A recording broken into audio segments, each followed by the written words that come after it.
cor de Catalunya, una terra rica en tradicions, hi ha una història màgica que comença amb un tron de fusta.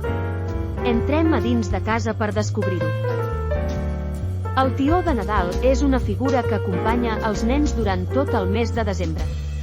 Però no és un tron qualsevol, aquest té un esperit màgic.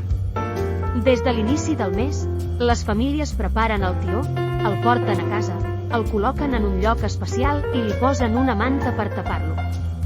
Cada dia, els nens li donen de menjar perquè estigui preparat pel gran dia. El gran moment arriba a la nit de Nadal, quan la família es reuneix al voltant del tió.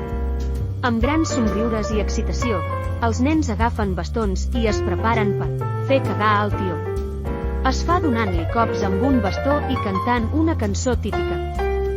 Després de cantar la cançó, els nens aixequen la manta i veuen que el tió ha cagat regals i llaminadures, com caramels, torrons i fins i tot joguines.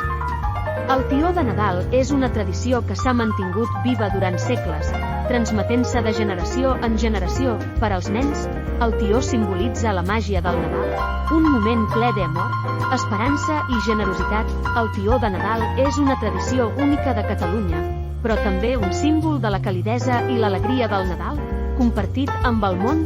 Bon Nadal a tothom, i que el tió de Nadal porti màgia a les vostres llars.